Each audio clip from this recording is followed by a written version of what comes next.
Now it's time to enter the data for Anne Arundel Community College.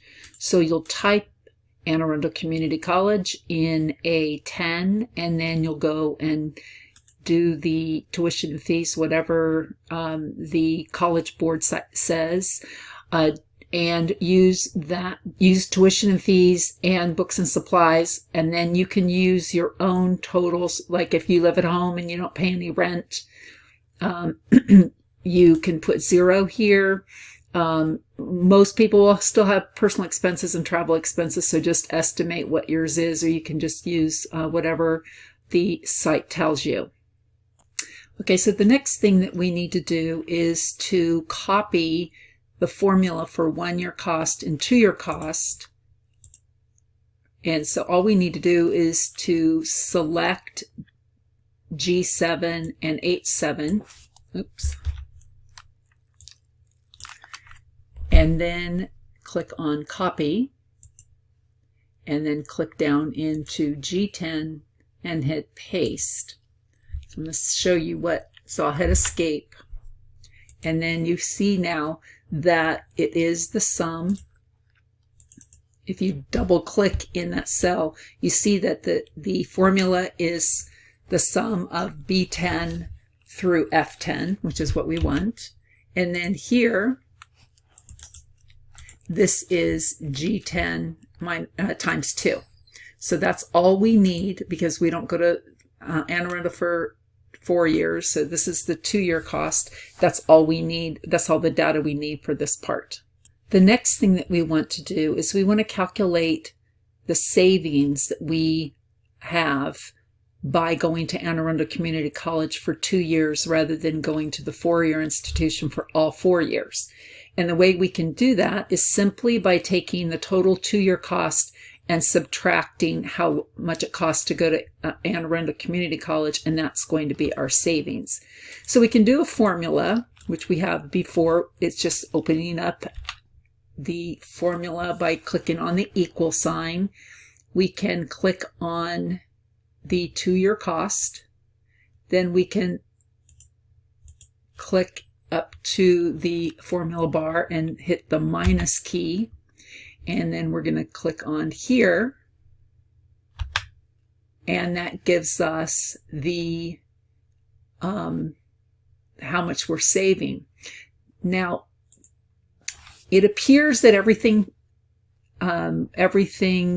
actually went through and copied correctly. However, I'm going to point out something here, is that you'll notice that in the 2-year cost column, okay, the 2-year cost column is the same for the savings. So something went wrong.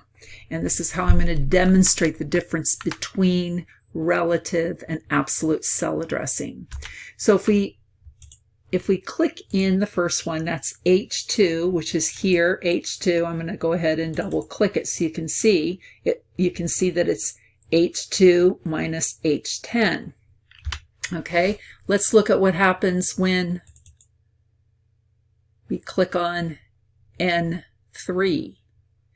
You can see now that it didn't subtract from Anne Arundel Community College. It went down 1, just like it did when we do the 2-year cost. Everything goes down 1. Okay, so that's relative to the location in the worksheet. So click here. Notice that it went down 1. It went down 1. Okay, so that is because it's doing the calculation as a relative cell address. So let's show you what we need to really just freeze this number here, that location. So what we're going to do is do the same thing, okay, and minus